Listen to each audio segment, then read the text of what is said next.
welcome everyone today to a tour of our neighborhood, the neighborhood in space. And before I begin, I'd like to remind everyone that it's important to recognize why space matters and why exploring near us on planet Earth is really significant. This is where we will go as people. And since we live in space, what's happened to our neighboring planets is actually extremely germane to how we understand ourselves. In fact, one of the themes I will have today is things we've learned about Earth by looking at our nearest neighboring planets. That starts with Mercury and Venus, continues through our own moon, and goes on to Mars. So I'm going to be talking about that part of the solar system. And again, right now is a really pivotal time for understanding this region of the solar system, because this is where some of you may get to go. So it would be really pretty cool. It's been a generation since any human being has gone back to deep space. So we're going to talk about Mercury, the moon, Venus, the Earth, and Mars. These are the worlds that formed in the same neck of the woods as our planet. Now, a lot of people forget that the planets were all born in a rather tumultuous event about 4.7 billion years ago. A lot of energy, condensing matter, probably a lot of dark energy and dark matter that we don't understand yet. And it led to these planets. And one of the important things to remember is, while we look for other Earths, and here's our Earth, we have to remember that our Earth may not always look this way. So the hallmarks of our planet, the water planet, the life planet. Why is it named Earth? People always ask. In fact, water is inextricably linked to everything we do. But if you stripped off the water of our planet would look remarkably, in some ways, like the planet Venus. And so one of the things we do as we study the inner solar system is we do comparative planetology. So here's the Earth. I've unloaded the oceans. You can still see the islands in Australia, the 90 East Ridge, and many other features, and realize that our solar system is really a very interesting place because of how the planets have developed. Our planet developed into the water planet. Now, this little slide shows something rather embarrassing about how we see ourselves. Here's the Earth, and we have a time series for the planet Earth based on the history of life. We're a living planet. So we have Eocambrian or pre-Phanerozoic, and all these eras defined by fossils and things like that. Very important. We've developed similar things based on other indicators for the moon and now Mars and Mercury, and we have none for Venus. So our neighboring world, Venus, 90% of the size of our own planet, we haven't developed that kind of paradigm. This is a real kind of embarrassing thing. It would be like having a sister and not knowing what she really looks like. I don't know whether that matters to you, but to me as a planetary scientist, I worry about not understanding this planet. So we're going to come back to Venus. But we're going to start with the innermost solar system briefly, because we're learning about it very dramatically, move to Venus, the moon, back to Earth, and on to Mars. And I hope you'll at least be inspired by what we've learned in the last couple decades, because that's the lifespan of which a lot of the new data has really borne fruit. So right now, as we speak, a mission known as the Messenger mission is inbound to the planet Mercury. And this mission is one of the most challenging in the history of women and men, because it's trying to get to Mercury the cheapest, safest way, and actually orbit a planet where the temperature cycles are the most extreme we can ever imagine on a spacecraft. In fact, much of the spacecraft is a giant sun shield to keep the temperatures of the electronics so it can do its work. No spacecraft built by women or men has ever orbited Mercury. We've done 2 flyby missions back in the 70s, and now this mission has flown by Mercury twice, changing our view of this world that looks remarkably like the moon. The problem is, that's not the way Mercury works. But this mission won't arrive to Mercury to do its mapping until March 2011. So we're getting ready to unfold the real mysteries of a planet that's about a third the size of the Earth's, where we really don't know why its surface looks so much like the moon. There are theories why it has a magnetic field the way it does. Whether at the poles of Mercury, there are actually ice sheets preserved inside craters. So the Messenger mission, built by the Applied Physics Lab, competed by NASA, is our new mission to that planet. And starting in March 2011, we will be peeling back the veil of how the innermost planet in our solar system works. This is the densest planet in the solar system. Okay? It's a factor of 40% denser than the Earth. Now, to get to Mercury, the Messenger spacecraft had to fly by and achieve a little nudge from the planet Venus. And that's what we do. We use the energy of the planets in the solar system to allow us to do what we do. This is one glimmer of the new data the Messenger is producing. This is a color visible infrared map of the cratered region of Mercury. The colors represent different chemistries. We see areas that are blue, coated with a different type of soil or regolith. We see these large compressive features. We think Mercury puckered because of the incredible thermal load from being so close to the sun. We see fresh craters where you see color patterns of the things that were ejected from them. So there's Mercury. I wish I could tell you how this planet put itself together, because we don't know. However, we have a mission to go. It's not a place we would likely send any of you. Temperature extremes would not be prudent, as a former president once said. So missions of exploration to the planets in this coming decade will revolutionize how we see our innermost planet, Mercury, and move on to other worlds. So this is just one little piece of the data about Mercury that we will have from global. So let me turn to the planet Venus. How many of us really think about Venus? Let me stop this for a second. Here's Venus in the night sky. You can see it tonight, a bright fourth magnitude feature. It's the brightest thing in the sky other than the moon. This is a winter shot from the last winter. What's interesting about Venus is a lot of astronomers are now coming to think, as we look for other Earths, we better keep our mind's eye open to Venus. What makes Venus interesting? Big, okay. Some of us might think that rocky planets can only get as big as those we have. They get too big, they break apart. They don't have enough internal strength. Secondly, it has a huge atmosphere. If you were standing on the surface of Venus, and I do not recommend that, very hot, if you were, the density of the atmosphere would be slightly, about 10 times less dense than water, and it's a gas. So it's actually a supercritical fluid made of carbon dioxide. So imagine how that kind of planet works. It's more like the gases coming out of the uncapped oil wells down deep in the ocean than anything we can imagine being here on planet Earth. So Venus, the morning star, sometimes the night star, I might add, is really an enigma. Giant atmosphere through our eyes, that's what all we see. A fuzzball, cloud decks. We know those clouds now are partly comprised of sulfuric acid droplets and other nasty caustic chemistry. There have been more than a dozen missions by the nation formerly known as the Soviet Union to explore Venus. The United States has sent 2 missions to Venus, specifically one in the late 70s and one called Magellan. But this is the view you'd see of the super rotating outer atmosphere. Now, in the early 90s, the United States mapped 98% of Venus with a mission known as Magellan using something called synthetic aperture radar. These globe views show the planet seen by radar at about the scale of, the MODIS instrument on our Earth observing system, Terra. And here's a map, and I'll stop this, of one region of Venus, one hemisphere. And the big features you see here are each the size of the United States. They're huge. This is a giant mountain system with rift valleys and other features. And basically what you see here is color-coded topography with radar backscatter. The problem is the scale you're seeing is weather satellite scale. As planetary scientists, as people, we're used to the scale that we feel and touch and walk as geophysicists and others. So the scales we have for Venus aren't enough to tell us what made that. Are all these blue areas places that are low because at one point they were oceans? Wouldn't that be cool? Today, the present conditions for Venus would not support the existence of liquid water. The average surface temperature, 450 degrees centigrade. Average surface pressure, about 100 bars, okay, 10 megapascals. This is not the kind of place you'd like to go. Not the place we're thinking about for human exploration. However, in the story of Venus is a story that we need to be aware of for our own planet. And this is very important. So there's the visible Venus. Big atmosphere, the actual outer atmosphere super rotates. In a period of 2 days, the whole atmosphere goes around, sort of like our Earth's atmosphere. The lower atmosphere of Venus that you see here through the eyes of radar slowly rotates retrograde. So in fact, a day is longer than a year on Venus. Imagine that. Why Venus doesn't have natural satellites? We don't know. Venus doesn't have an obvious giant magnetic field. Why not? Big, hot planets tend to have those. Earth, Jupiter, Mercury. What's going on? We don't know. What made Venus' climate system today hellishly hot, caustic, not friendly to life, possibly superoxidizing? What made it that way? Was it born that way? Very unlikely. It's hard for a planet to be born that way for many reasons. So what made it go into a runaway situation? Again, we don't know. The last mission to Venus was by the United States, which made these beautiful maps, was in 1991 to 1994. So I show you all this stuff about Venus because it's really, really an important end member for how big rocky planets work.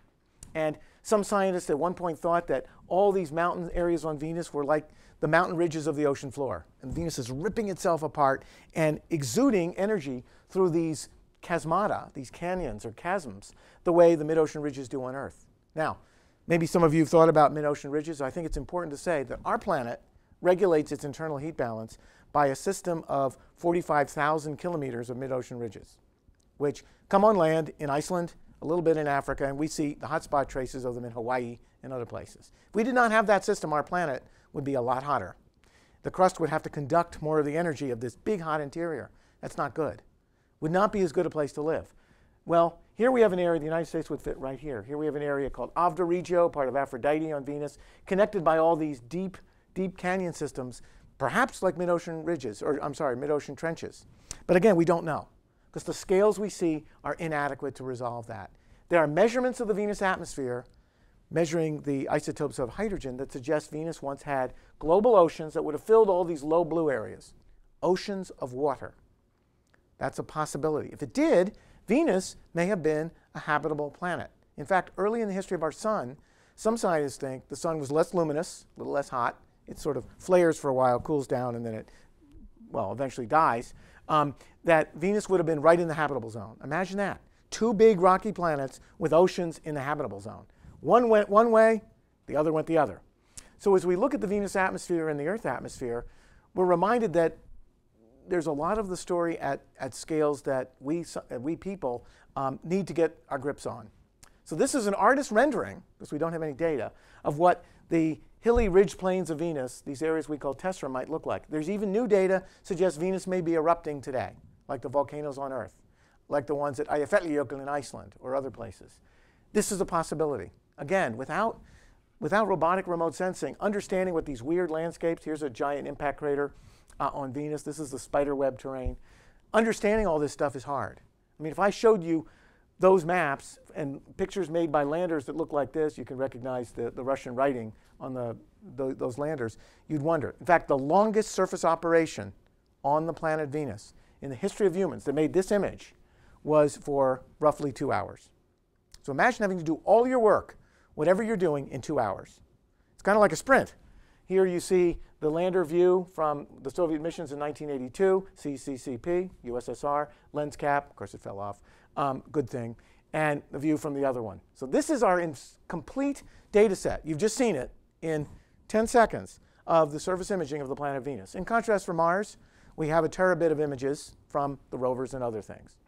So let me stop for a minute and just put it in perspective.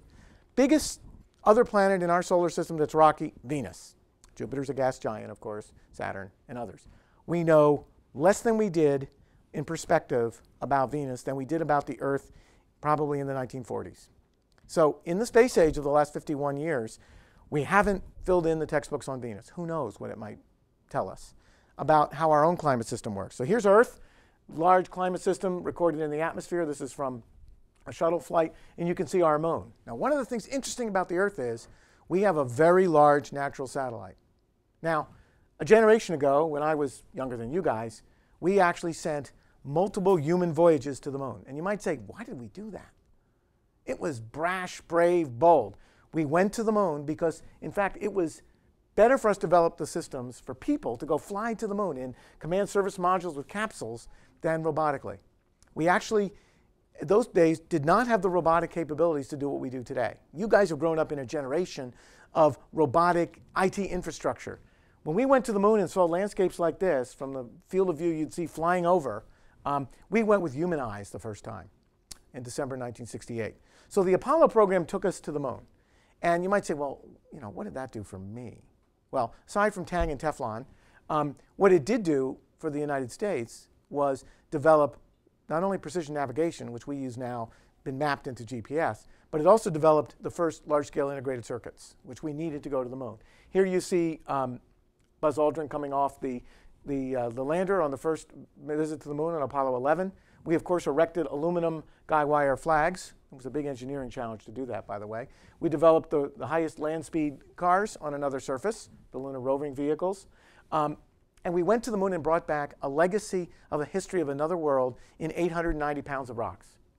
We actually set amazing speed records with these things they drove. We left our name tags on there. There's John Young's Apollo 16 mission. This is the legacy of human exploration. In the first decade of NASA, we not only built weather satellites, started missions to explore the outer solar system, but we sent people to another planet.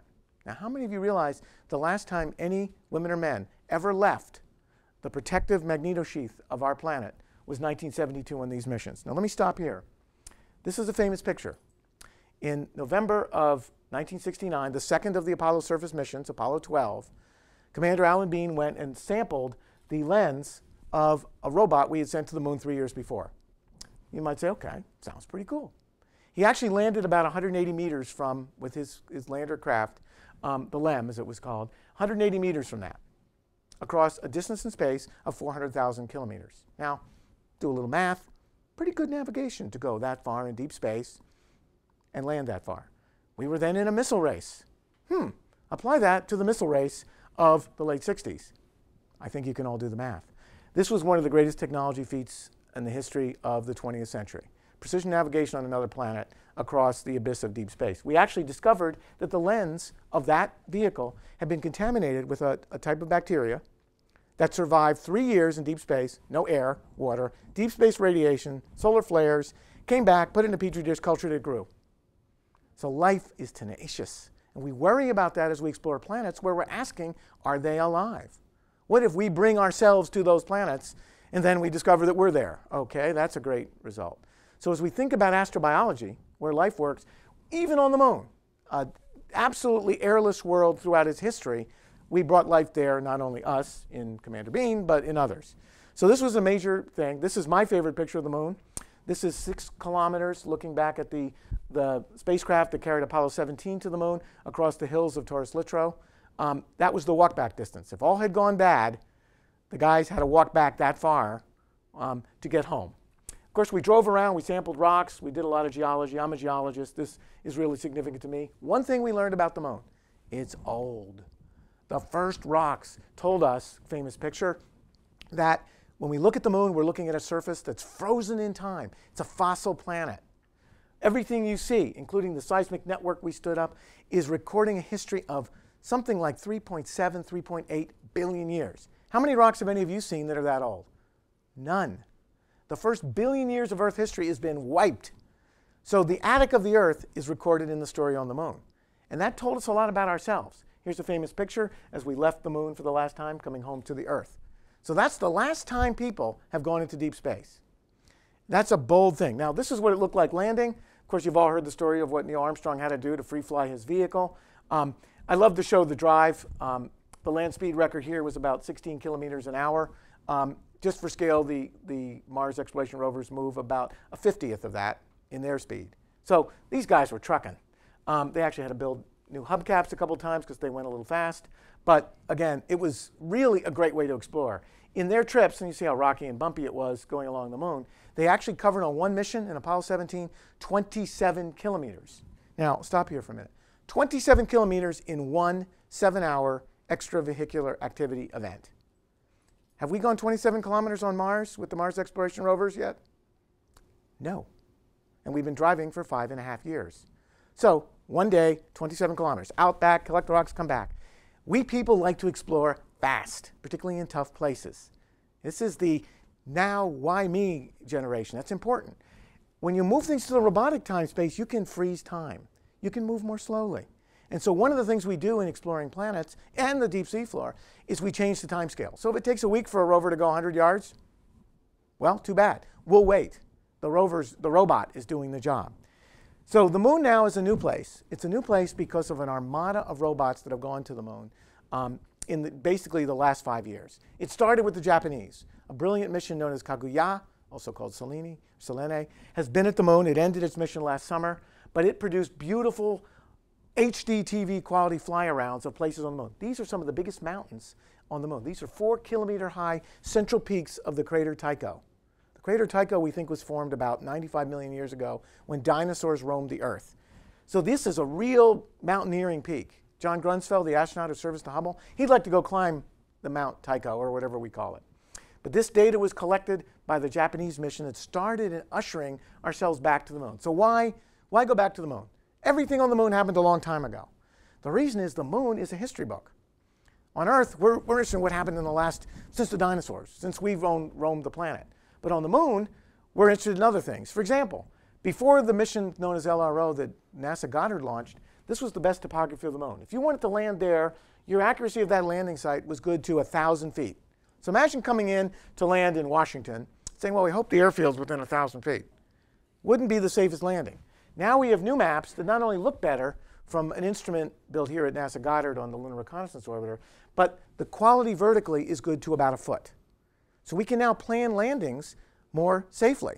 We can go to the interesting places and land. So one of the things we're doing now with NASA's return to the moon with robots is mapping the planet at the scale that you guys can choose to use if you want to go back to that planet. We didn't do that with Apollo. We went with elegant engineering and brute force to the safest places we can get to. Turns out the moon's also interesting for another reason, probably something you've seen on Jeopardy. There are places on the moon, you see their names floating around here, that actually are permanently shadowed from sunlight. That means they are the darkest, coldest places, inside some of these craters at the South Pole named for famous explorers, that we ever understood. In fact, inside those shadowed areas, it's colder than the planet Pluto, or I should say, the dwarf object formerly known as a planet, Pluto. So here's the moon. Inside those cold places, you could actually entrap frozen stuff like water, hence ice, and the ices that are trapped could record a couple of billion years of the collisions of the moon with comets. Now, do we care about comets? Yes, because some colleagues, scientists believe, that comets help seed our oceans with some of the chemical building blocks that led to life. So here's the telescopic view of the moon. We now see the moon in 3D at the scale where you could drive a car across it and plan landing strips. We've gone from the era of looking at the moon through telescopes to being there in person. Our Lunar Reconnaissance Orbiter is there now, about 45 kilometers above the surface, mapping the moon at scales where there's that crater Tycho, where you could plan a landing site on the peak of a mountain if you wanted to go there. One of the revolutions about the moon we learned from the Apollo missions that we can now show you in depth from these new maps is the fact that it has all these craters, these circular depressions, is actually important. Now, why should you care about craters? I happen to study them. I'm sorry, it's a boring thing, but you know, my wife said someone has to do it, so I'm doing it. This here is the topographic expression of a 1 trillion megaton explosion that shocked the moon 4.2 billion years ago that formed what's called the South Pole Lake and Basin. The impact collision there was so intense, it probably excavated the lunar mantle through the crust, brought up stuff that we would never get to. We want to sample this basin. We didn't even know it existed until these measurements. We see these big cosmic collision scars on Mars, on the moon. We're looking for them on Venus, haven't found them. And they're actually great windows into the history of planets. So now we see them. We know where they are. We can figure out how to sample them. So all the data you see here was collected in the last year. The Lunar Reconnaissance Orbiter has collected data for the last year on the order of 78 terabytes of data. That's more data for any object in the history of solar system exploration in one mission in 1 year. It does pay to have your own ground receiving station, if you wanted to know that. So one of the things we're really interested in is if you were to go back to the moon with people, where would you go? This is what the sun would do in the sky, rotating around one of the sites right here on the rim of the Shackleton crater, where some engineers think we could set up stations for people to live and have sunlight basically all but 60 hours every year. And this shows the shadowed areas which have not seen sunlight in 2 billion years. So we look at these places and wonder. Now, the other thing we've done, which is kind of history in the making, is we've actually taken photographs of the places where we've been on the moon. And these photographs are basically about 3-foot resolution. You can see the blast spot. These are where they actually walked on the moon. You can see the trails. Now, remember, this all happened in 1969. So in the 41 years since all this happened, nothing's changed. This is a planet where things work slowly. You can see the stations, all the features. There's the weird crater. This is the traverse they made on Apollo 14, the longest walk made by people. The Apollo seismic network. Here's another one from Apollo 15, all the drive paths. You see the 2 wheels. We can now see what we've done to other planets. I mean, this is something you'd expect in the Smithsonian. We haven't brought back these pieces. Here's the Challenger descent stage. That's what brought us to the moon and then blasted us off. There's our flag, a little shadow. So now we look. We found the collisions of the first Russian probes on the moon. We could, if you were there, we could probably see you waving, but we're not there, so couldn't do that. We've, of course, counted a lot of rocks. I won't bore you with those and move on, but I just want to point out that we've done a lot at the moon, and it's kind of a cool place. One of the other things we've observed on the moon, and I'll quickly cut to this as we go, is in fact there are places on the moon that are so cold they're off the charts. Some of these shadowed areas are 25 degrees Kelvin. That's cold, folks, colder than liquid nitrogen. We didn't know that. We've measured again the topography, and just a little summary of what we've already done with this mission known as LRO. Starting in September, the Lunar Reconnaissance Orbiter, built right here, some of you may be working on it this summer, will transition into a science mode. Now this is a view of the place, right in that shadow, where the L-cross collision occurred last October 9th. We smashed a leftover piece of a rocket and watched what happened when we collided with the moon. And guess what? It kicked up the kind of stuff that can be vaporized, like we think water, hydrogen, and even mercury, the kind of mercury in your thermometer. So these are views of the moon as if you were flying in a helicopter across the surface at about, in this case, about 50,000 feet. Pretty cool. This is the L-cross experiment.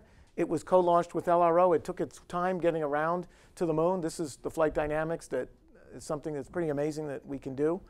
We threaded the needle of the rings of Saturn. We went to the moon with it, and in fact, you can see what we did to get there. So there's LRO went straight. This thing looped around for a while, actually for almost a year, and then collided with the moon. And the experiment was incredibly successful. Research papers are coming out in Science Magazine in the next month. So we're very excited about that. But L-cross was an example of women and men using ingenuity. They had something. We used LRO to target where to go, which we did, and then we collided the spent upper rocket stage with a small shepherding satellite with the moon, making a crater, exposing dirt, vaporizing, we think, ice, and measuring its signature. So you might say, well, were we allowed to do that? We were. As a planet that we do not think is a life-bearing planet, this kind of experiment is allowed. This kind of experiment would not be allowed on the planet Mars, because we think Mars may or may, well, possibly had life. So anyway, the moon has come alive as a new world. We have another couple of years of mapping with the Lunar Reconnaissance Orbiter. We hope to send landers to the moon. This just shows an animation of what happened last October. And in fact, we actually impacted in a place in shadow, produced a plume that was received and measured by LRO on orbit with its far ultraviolet spectrometer. So pretty cool stuff. Mission was a total success, and I'm really proud of the team that did that. You can just see that again. Now, another thing we've done in our exploration of the solar system is visited near-Earth objects. And in 1999 through 2001, a little tiny satellite about as big as this, called NearEarth, Shoemaker, visited one of the biggest near-Earth asteroids known as Eros. It mapped the surface of this rubble pile of silica-based rock, and then it docked with the surface. And one of the dreams we have for people going into space is, instead of leaping straight to Mars, actually going to visit near-Earth objects first. Why? Because they actually collide with Earth and are relevant to the history of life. Two, there are hundreds of thousands of them, of which 90% are uncatalogued. They're everywhere. There will be a close encounter with one in the year 2036. It'll come within the orbit of the Earth's moon to Earth, called Apophis. So we care. One of the theories now, one of the studies that we're doing in the agency is, what would it take to send you all to a near-Earth object where the surface gravitational acceleration is such that if you took a step, you'd escape? Be a great weight loss clinic, you know. You go from weighing 100 pounds or 150 pounds, and you weigh 5 ounces on one of these small objects. It would be kind of neat. This is an artist rendering of what a first human mission to a near-Earth object could look like in the mid-20s. We could actually go to the kind of objects that we think are made of the building chemical blocks that could have helped seed life on planets. There are a class of these small objects called near-Earth objects that are, we think, made of carbonaceous materials. Those things certainly collided with early Earth and early Mars. Now, the interesting thing about this is we don't know enough to design this mission now, so there are artists and engineers have come up with what we'd like to do. But since we haven't characterized these objects, except for the one, we don't know what we would do. But one of the things we feel we would have to do is we wouldn't go land, because there's no landing on an object that you bounce off of. I mean, it'd kind of be hopeless, almost futile. So what we would do is send people down on rope chains, and they would go and tether themselves to the surface. It's kind of like climbing the wall of a rock, you know, in the Grand Canyon, but knowing that if you fall off, you're going to float away. I mean, a little less risky, but you wouldn't want to float away in free space. So here you see a couple of women tethered to a piece of an asteroid. Again, we don't know that they look like this. So one of the things you're going to see in the next decade is missions to asteroids by robots to see what they're really like. Sampling them, understanding how to operate around them, it's a very important step. So you can see the last, here's a woman and a guy coming off on their tethered thing, flying back, little rocket packs, back to the mothership to come home. So this is an artist rendering of what might happen. Some of you could be in the position of helping to make these kind of missions happen. So I want to remind you before I go to Mars that we actually have a constellation of 14 satellites in Earth orbit. And you might say, well, what's NASA doing for global warming, for climate change? We are doing a lot. Very often the things you see on the Weather Channel every now and then, the weather like today, it's going to rain again, sorry. Or the Snowmageddon we had this last winter here, great fun by the way, is informed by these satellites. We actually can produce a global mosaic of the entire Earth's surface every day from the Terra spacecraft. We study the winds, we have exploratory missions, we study the nature of how the oceans work. This is part of what we do here at NASA Goddard. We do it in partnership with other centers like JPL. So the Earth is a planet. Why should we neglect it? And by watching how it moves and changes, particularly its atmosphere, oceans, and land cover, very quickly, we get a little impression of how our own planet works. Now, one thing NASA's done in the last couple of years, probably none of you heard about, but I have to feel that I talk about it. We've actually mapped the polar ice sheets in exquisite detail. This is a flyover rendered completely by computer of the calibrated Landsat mosaic of Antarctica.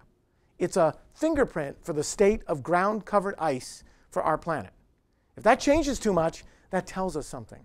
We've watched over the last 20 years the retreat of not only mountain glaciers, but of the ice sheet in Antarctica. Pieces the size of Delaware have broken off. This is a concern of ours, because the runaway rate of these changes may be normal, but we haven't experienced them as humans who are aware of it ever in our history. You know, in the Middle Ages, I think people probably weren't aware of anything. But now they are. We are a living planet. We talk, we breathe. And when you see recessions of the ground lines of ice that are so rapid, we get worried. The other thing we're able to do is take stock of the biological health of our planet in 2D. This map of the ocean color and related quantities allows us to see the state of health of biomass growing in the ocean. And these big dark purple and blue zones are areas where there are less living things. And we can do these kind of mappings from missions like CWIFS, from our MODIS, routinely. You can see blooms of high biological production in the oceans, of course the greens on land, and the deserts. One of the things NASA wants to do in the next decade is do this in 3D. What's the biomass of the forests? How is the carbon system changing? This is critical. And so we have mission plans to do that. So the Earth is a planet. It's a living planet, the only one we know. We're looking for Earths. So here's Earth in the living planet stage. And this is what we do in our Earth Science program, again, superimposed on that. So what about Mars? Everyone asks me, was Mars ever like this? Is Mars truly the astrobiological planet that we all know and love? Well, for the last 15 years, all of you who have cared to notice have witnessed the greatest robotic era of exploration of the planet Mars in the history of women and men. We are at a time of every time we go, it's a new revolution in how we see the planet. This fly around I'm showing you now was something I dreamt about when I first came to NASA now 25 years ago. This is Mars in 3D. The hot colors are high, the other colors are low. This is the South Polar Ice Sheet. We now know it's made of water ice. Before this mission, the Mars Global Surveyor, we thought it was all frozen carbon dioxide, dry ice. It's water. Sorry about that, folks. This is the North Polar Ice Sheet, the great hockey puck. Not a puck, really, but it's a large ice sheet like Greenland on Earth. I don't know if any of you have ever been to Greenland, but if you've flown over it, this is about the same size. Spiraling canyons. The Mars atmosphere exchanges itself with the surface. 25% of the atmosphere freezes out and then sublimes into the atmosphere every single year on the planet Mars. The mass balance of the polar ice sheets, predominantly made of water ice, are a critical barometer of climate history on Mars. We think Mars has gone through monumental climate sweeps, partly because its rotational axis, the angle axis of obliquity, as some of you may know, actually doesn't wobble a couple degrees like Earth's, which causes huge climate changes over scales of 10,000 to 100,000 years. On Mars, it wobbles by 20 to 30 degrees. So imagine if the Earth's axis, went like, well, we would have a different climate state. Trust me. Physics does not lie. People try to legislate it, can't change it. So Mars has gone through wild climate change. And we now know that by measuring things about the planet, both in 3D and in the atmosphere. So we did this mapping here at Goddard with our partners at JPL as part of the Mars Global Surveyor mission. We now know any place we want on Mars, good to about a foot or two. That allowed us to send missions to Mars that before this mapping, and before we got to look at the biggest volcano in the solar system in 3D would not have been possible. I'd like to show this picture for a minute. This is Olympus Mons. It is 6 million cubic kilometers of rock. It has around it a large cliff line, an escarpment, that is 3 to 4 kilometers high. When we first saw that in photographs in 1972, people said, oh, geez, I didn't realize that would happen. Wonder why? And they did a few calculations. They realized big giant volcanoes are too heavy to hold themselves up, and they collapse. Some people decided, well, why don't we see that on Earth? I wonder why. Let's go look. We looked all around the big volcanoes of Hawaii. They all have big flank collapses like that, only they're underwater. Never saw them. What happens if a whole side of a volcano, like all this part, collapses? On Earth, it moves stuff. If it's underwater, what's it going to move? Water. What's the water going to do? It's going to turn into gigantic tsunamis. Gigantic tsunamis that could actually affect the coastlines of the Pacific in the United States, in the east from other places. So we discovered by looking at Mars how some aspects of our own planet work by just observing them. So this is one of the discoveries where planets informed our own history. On Mars, we have a system of giant volcanoes. We also have Mars seen now here, where we've taken topography and imaging from one of our satellites, Odyssey, and put it together. We do have little mini tornadoes on Mars all the time. And what we also have on Mars, which is so staggering, aside from impact craters, is the solar system's largest canyon system. You might say, well, how did little old Mars, 38% the size of the Earth, okay, not big enough to have worked the way the Earth did, produce a canyon system here that makes our own Grand Canyon dwarf in comparison? How did it do that? Why does Mars work so different? Here's Los Angeles for scale. You can see 7.2 kilometers. Our Grand Canyon, I'll show you in a minute, would fit in one of these little spare canyons. And if any of you have been down in the canyon on a mule, I think you'll know, that was a joke. The mules are a little bit nasty at times, but they are fun, actually. So this is a canyon system that goes 3,000 kilometers across the midriff of Mars. Why is that? What ripped apart this planet with a crust and possibly with a water history unlike anything on Earth? That's one of our conundrums, one of our enigmas. So here we are flying up one of those canyons seen from Odyssey and our Mars Global Surveyor. The Grand Canyon for scale would fit right here. So if any of you have been there, it's pretty big, pretty dog. You don't want to fall in. They do lose a few every year, I've been told. But so one of the things we learned about Mars then, the scales of things that operate on Mars, climate, are different. So in 2003, we launched a pair of twin rovers, golf cart-sized rovers, solar-powered, to get the Mars program back to the surface. We intended them to last 90 days. Today, basically 5 3/4 years later, they're still going. Pretty good design by our engineers at JPL. These rovers, in moving at the pace of a giant tortoise, about an hour a day, that's their pace, have uncovered things about Mars that you can only see from the surface. First thing they learned, crawling along the edges of things like craters, there's the Opportunity rover, is that there is a history of water on Mars in all of the rocks. While it looks as dry as a bone, actually, if you look closer, this is the Victoria crater that we spent a year at, as seen as we started the drive around and went into the crater. We realized in the layers exposed in this crater and in some of these rocks are history of minerals that can only be made in the presence of water. We have no physical way, good old chemistry doesn't lie, to make them. So while Mars may look as parched as anything we'd ever want to think about today, the history of water is there in the rocks. And if we could go to places more interesting than these flat parking lots with a few craters, we could get to places where the history of water in the rocks could lead to preservational environments, the kind of which on Earth preserve evidence of life. So our next mission to Mars, I'll show you in a second, is actually after that. Can we go to places better than this that expose Mars so we can ask, could Mars have been alive? And if it was, what are the signatures? I mean, imagine that. Are we alone? No. There were the Martians, whatever the Martians look like. So here you see Odyssey crawling down into Victoria Crater. Today it's heading far south. This is one of the great success stories of robotic exploration. Although it took 5 years to go as far as a couple of men and women could go in a couple of days, we did it for the cost of a James Cameron movie, not for the cost of something bigger. So robotic exploration is important. Now this funny view, you might say is about as boring as you can see. This is the real Mars. Swales of dust-like dunes and patches of, we think, sulfate-rich rocks covering about 10 or 15% of the planet. This is the real Mars, the Mars that humans would interact with. Problem is, these little dunes of fine talcum powder stuff aren't too good for driving robots in. They can get stuck. We got stuck for 40 days in this stuff with Opportunity. We backed ourselves out and escaped. but we have to build better mobility systems so we don't get stuck on the real Mars. Now, this funny picture is one of my favorites. I thought I'd share it with you for a minute. After driving around Mars in one place for a while, Spirit dug around its wheels. They're about this big, about a year ago, and discovered lots of basically silica in the soil. The white stuff is basically pure silica, leached out of rocks by the action of water. So in this dry place, perhaps less interesting than where Opportunity's been in Meridiani, we've uncovered the signature of water. We found minerals like goethite, for those of you that like minerals, again, made in the presence of water, typically on Earth, we think on Mars. So the dry Mars we see from remote sensing, from orbit, is actually telling us a history of water on a planet that I would call a water planet. Today, the history of water on Mars is masked by rocks like these that are typical volcanic rocks. These are basaltic rocks, we think.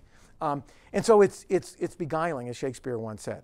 So it's important to remember, every time we've gone to Mars, we thought we got it. Yep, Viking going to Mars, going to find life. Nope, not there. Go back to Mars, again with other missions, and this is the launch of our Mars Reconnaissance Orbiter, and we thought we'd see something, and we got something else. So in 2005, we launched the MRO, the Mars Reconnaissance Orbiter. And this was one of my dreams, to go to Mars with the kind of eyes and spectrometers that could see Mars as if we were walking on the surface. And MRO got to Mars. It has a big 65-centimeter optic, flying right down it there. And it arrived at Mars, and it changed the way we see the planet. Typically, we see Mars at this scale, craters. Then, thanks to the Mars Global Surveyor, we saw Mars at this scale. Now, we see Mars, if you look in at the next frame, for now 20,000 places, not at this scale. This is the typical scale that we get from the MRO, but at that scale. We can now fly over the surface of Mars for tens of thousands of places as if you were in a helicopter zipping over. At that scale, geology can become definitive. And this happens to be a gully site where these gullies once erupted fluids, Newtonian fluids, probably water. We don't absolutely know. They're stained by dust. But we've discovered more than 6,000 of these kinds of gullies, some of which have changed in the course of the last couple years. This is the polar ice cap of Mars showing the chock-a-block terrain. And this white thing you see here is a little patch of ice exposed. We do this routinely. So MRO has changed the way we see the planet. The other thing we've done with MRO is used a radar sounding method to slice right through the polar ice caps. What do they look like? And so using 20 megahertz wavelength radar, built in this case for us by our friends in Italy, we've been able to slice through sort of the way MRIs do our body and see the layering structure of the polar ice caps of Mars. They're about 3 kilometers thick. They have layers hundreds of meters thick. They run a scale the length of half the United States. This shows what we thought was happening, that in fact these ice caps are built up episodically. And that's a really important discovery. Within these layers could be lenses of preserved liquid water. Those could be the places where you'd want to go to seek signs of active life. Finally, we've also found in equatorial areas near the equator of Mars, with imaging and radar, that under the dust cover there are buried glaciers, tropical mountain glaciers near the equator on Mars. So, MRO, the Mars Express, the Mars Exploration Rovers, the Mars Global Surveyor, they have changed how we see the planet. We would now describe Mars as a water planet that could have preserved the biological signatures in rocks of life. Let me turn to Phoenix. In 2003, NASA said, okay, world community, all of you could have bid. We're going to have a competition like the Olympics to pick the next mission to Mars, Mars Scout. And after a year and a half of competition, a landed spacecraft developed at Lockheed Martin and Jet Propulsion Lab in Arizona went to Mars to ask, what is the ice really like up near the North Polar Cap? Why would we care about it? So it landed, it popped up its cameras, and it observed Mars for a period of 150 days from the edge of the North Polar ice cap. And during descent, we watched the descent through the eyes of MRO. And there is the parachute with the lander seen from another spacecraft as it descended. The geometry of that was rather challenging, but we actually managed to pull it off. We landed, this is the foot pad, and right underneath the lander, after the landing rockets settled, we found a patch of ice. Now this is what the North Polar region of Mars looks like. In the far distance, you can see the sun setting during the 150 days. As we went from summer to fall, we watched the wind blow. We tracked the star with lasers, the sky with lasers. And we saw patches of ice exposed and evaporate as part of our measurements. We ingested materials and detected for the first time definitively the molecule water on Mars with a chemistry lab. There's a patch of ice under the lander. So Mars, where we thought there would be ice, we validated it's there. If you start to look at the little white tinge here, that's frost forming on the surface as we come out of Mars' northern summer. So the winter sun set, it got cold, the solar panels got no light, the batteries died, and the mission essentially froze. But we generated 100 gigabytes of data in a 150-day mission for the price of a small blockbuster movie. There's the Wall-E-like camera eyes saying goodbye to you from Mars. Our next mission to Mars is the one I'm most excited about. And I get excited pretty easily, as you can probably tell. We've been dreaming of this since 2000. When we broke the program for Mars, we dreamt of sending an astrobiological rover to Mars. In this case, that we will land in the summer of 2012 with a rocket-powered helicopter system known as a Sky Crane, developed at our Jet Propulsion Lab. This rover is as massive as a Mini Cooper car. How many of you have ever been in a Mini Cooper? No? Yes? A few hands? Okay. They're not tiny, right? I mean, football players might not prefer them. But anyway, we will not even land the spacecraft that gets us there.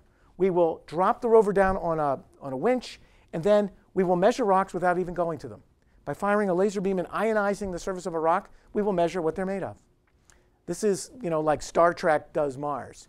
That will help us not have to drive everywhere. We will drill up to this deep into rocks and then bring the samples, sort of with this crazy-looking extrusion process. Reminds me of my dog, but anyway. Bring materials into the vehicle. And inside the vehicle, here at Goddard, we've built something called SAM. And everyone asked me why Paul named it SAM. Could have been Sue. Could have been Jim. But SAM is the Surface Analysis of Mars package that will allow us to measure chemically whether there are the biological building blocks of life. We can actually measure the carbon, hydrogen, oxygen, nitrogen, phosphorus, and sulfur in soils and in the air at levels that are better than those we could measure in labs when I was in graduate school. And now we have a robot lab we've developed right here that does all this stuff you see flying by. This is the X-ray diffraction part of it that tells how rocks are put together. This vehicle will launch next November. It weighs about 700 kilograms, 1,400 pounds. We will land it with the most powerful system, and the imaging system at the top, I'll just point to it up there, is inspired by James Cameron's 3D vision that he used to film Avatar. Actually, Cameron's on the team. So we will be able to do wide, stereoscopic pan zooms, looking over our shoulder, and all that kind of stuff. Now, we can't get the data back the way he would when he filmed Avatar in New Zealand, because Mars is, unfortunately, rather far away. But we will get pieces, and he will make Mars the movie in 3D as part of his job to bring Mars to you. And the other reason for that imaging system is by having that wide field of view, we can better plan where we want to go. MER is like looking like this and hoping once a day to get a picture back we plan. This will look at the room the way we see it, and we can dial in 10x. So I could look back and see what the camera guy back there is doing, make sure he's not making fun of me, it's okay, and check it out. We can do that with this vehicle. So MSL is our first mission to search for the building blocks of life. Sometime in the next 10 or 15 years, the next part of the legacy of getting to Mars will happen. Before we send you to Mars, most engineers and scientists believe we have to go to Mars and bring back a piece of Mars to Earth, intentionally, the right piece, safely. That it will be the most complicated robotic mission ever done by women and men. Seriously, it's tougher than Hubble. And this is what it might look like. The Mars Sample Return mission is a favored mission in the planning for what we do to planets with robots for the next 15 years. We will land a vehicle that will descend to Mars in a place where we think the materials, the rocks, will tell us things about whether Mars was ever alive. It will land using a Sky Crane on a big lander. The lander, in this case, will carry a small vehicle to sample the rocks, and then basically a cruise missile-like rocket to blast the samples back out of the Mars atmosphere, 40% the gravity of the Earth, and put them on a place where we could go get them and bring them home. This will be an incredible mission. You can see the rover, communications gear. This is a solar-powered mission, we hope, to save some money. Little fetch rover to go get the thing, and then the rocket to bring the thing back. This will be an amazing mission. This is an artist rendering of what we hope it will look like. You guys will see the results of that class of mission. Now someday, and I can't vouch for the date, someday the first human mission to Mars will occur. Whether it looks like this international mission here coming in on this kind of vehicle, I can't say. It would be silly for me to design it for you today. You guys are going to have to design it. But our president said on April 15th, Mars is the goal. And while these guys look a little unhappy in their landing, I think if you were going to Mars for the first time as people of planet Earth, I think you'd be rather excited because it's a big place. You're not going to get stuck on Gilligan's Island if you get to Mars. Plenty of stuff to do. It's like an amusement park for science and engineering. So how we land, don't know. This is one model. Here's a couple of women and men wandering around the surface. But needless to say, getting people there will increase the pace of how fast we learn about living off planet and going to other worlds beyond anything I can tell you about. Seriously. But I thought I'd finish in my last 2 minutes, if you will give me one more second, to show you what it might be like if you or I were to go to Mars. So Mars is Rising. This was a program on Discovery Channel and other channels as well. So we decided to go and try to bring Mars on Earth to you. So I filmed this with some colleagues. This is the newest land on Earth, the island of Surtsey off the coast of Iceland, formed in the 60s from volcanic eruptions from 200 meters deep water to make new land. Here's what it looks like coming in. We actually had a cameraman hanging out the window of the helicopter, not the safest thing. Here's gullies that formed in the rocks that formed from that stuff. The seaweed, of course, we wouldn't expect on Mars. These are gullies, just like we see on Mars. This is what they would look like. So imagine trying to traverse those yourself in a spacesuit where you don't want to fall down, wouldn't be good. You don't have a lot of time, you got to do a lot of work. And this is what it would look like to go up through a cross-section of the kind of gullies we might find on Mars. Every one of these layers, where you see bomb sags and all kinds of volcanic stuff, could contain chemical tracers, as you see even here. There's me, showing the sign with my Mars pen, showing the signs of life. Yeah, I know you're laughing. It was actually a warm day. This is what we hope to find. This little zone, this steam vent with this green smudgy stuff, is the kind of place that some astrobiologists think life could have sprung forth on Earth. We could have had hot vents, and the crusty things here are actually colonies of cyanobacteria growing in a place that did not exist 45 years ago.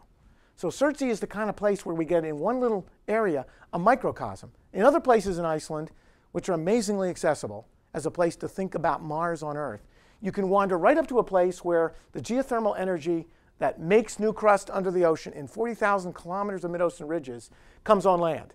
So we wandered right up to these places that would be roped off with chains and guns and other places, walked right up to them to sample the materials.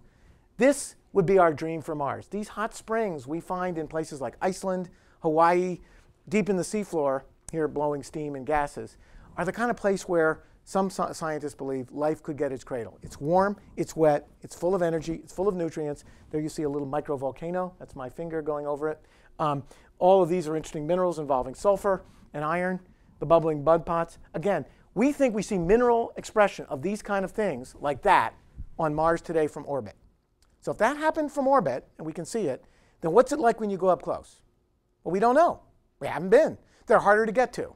But MSL has the tools, and there I am sampling a big colony of cyanobacteria, my name on my hammer. This is billions of single-celled organisms growing in a slime across a hot geothermal vent in Iceland. We have similar things in Yellowstone, in the Azores, and other places. So let me finish with the following thoughts. I'm going to finish, if you don't mind, with a little bit of art history. In 1958, a famous American painter known as Georgia O'Keeffe painted this picture, The Ladder to the Moon, from her house in Taos, New Mexico. She was a modernist, worked with Stieglitz and others, if you know our history. She painted a lot of things that are kind of neat, skulls of cows dying in the desert. She painted this too. It was painted on the eve of the formation of NASA. Very interesting. She exposed it for the first time in the late 50s, right as NASA was born as an organization. Now, you guys are all young. It's a long time ago, the 50s. They were all nuts. Okay, understood.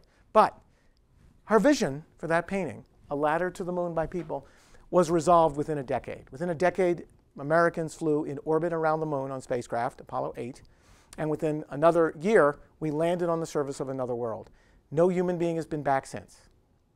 So she left a legacy in art. And the question to you all to think about, as many of you embrace your careers and your interests over the next 30 or 40 years, where do you want to go? Where do you want your generation to take the people of planet Earth?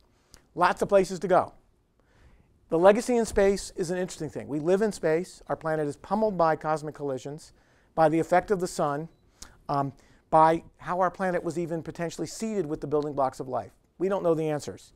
But there will be a new ladder by some new artist and group of engineers and scientists like you that will take us somewhere. There's the moon, seen at half phase from New Mexico in 1958, a long time ago. What will be next? Our president on April 15 said, that's your goal. It's a hard goal. It's a worthy goal. The first nation or group of nations that get there will have boldly change the way technology is done. And I don't know how you'll go, but if you choose to go, I promise you, because I've studied Mars my full lifespan, I promise you, you will find something literally earth-shattering.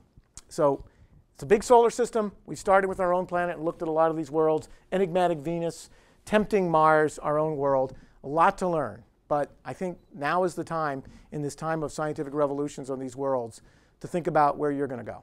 So the science is ready. I hope you're ready. Thanks very much.